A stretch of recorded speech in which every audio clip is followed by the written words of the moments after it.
Vámonos.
Otra subidita. Joder, con los castillos, de verdad.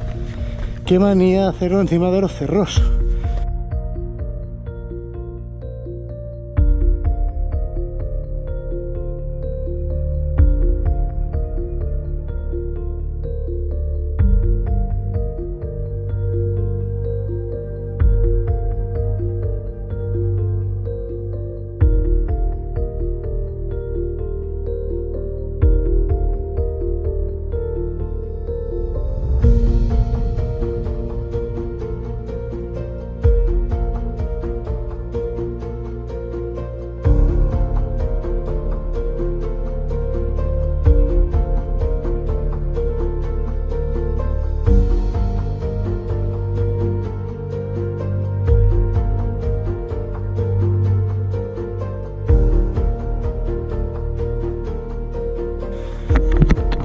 acceso peatonal al castillo. Pues el plan de hoy no era este, era ir a otro castillo que está en la Sierra de Gata, a ver qué tal está este. Bueno, lo que decía, que los planes no eran hoy venir a este castillo. Los planes eran ir al de Trevejo, a Sierra de Gata, pero por causa ajena a mi voluntad lo hemos tenido que posponer. No hay mal que por bien no venga, ¿no? A veces cuando uno hace las cosas bien o no sale, no hay que forzarlas, que un buen motoblogger tiene que tener varios planes en la reserva, ¿no? Y en mi caso, bueno, pues este está cerca de casa, a 1 hora aproximadamente, y vamos a acercarnos. Y así no pierdo el día, ya que lo tenía cogido. Gente, que no estoy fofo. Si fijaos dónde está el pueblo, donde estoy yo. Y vengo subiendo desde abajo, que la moto no la ha subido hasta arriba. A ver.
Anda, mirad.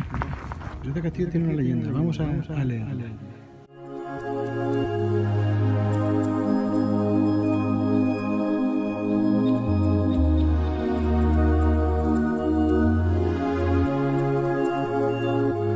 La leyenda de los 13 panes. Dice: en este territorio escarpado y duro domina el territorio circundante. Debieron existir desde siempre sucesivas fortalezas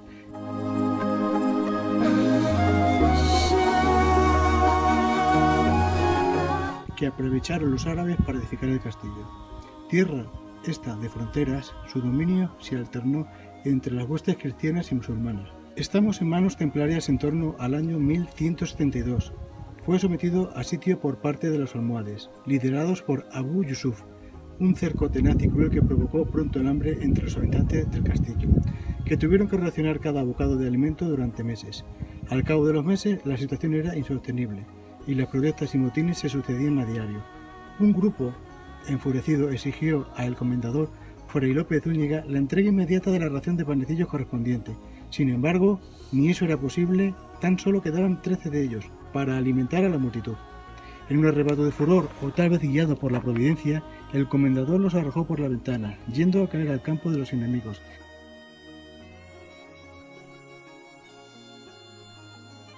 Quienes, al ver esa lluvia de panes, creyeron que en el castillo abundaban los víveres y que podría resistir aún mucho tiempo al sitio. Y viéndose también en la escasez y la necesidad, disminuyó en ellos el ánimo y la fe en la victoria, comenzando a retirarse. Los asediados resistieron y a Lope de Zúñiga le fue concedido llevar en su escudo las armas de su triunfo, los 13 panecillos arrojados al enemigo. Cuando el señorío de Mirabel se transformó en marquesado, los señores de Zúñiga y Sotomayor, descendientes de aquel capitán, crearon la institución del pan, para la que daban 2 libras de pan a cada indigente, en estas sus tierras de Mirabel, extendiéndose esta costumbre entre huérfanos, viudas y mendigos. Esta costumbre continuó hasta el siglo XX. Bueno, pues ahí lo veis.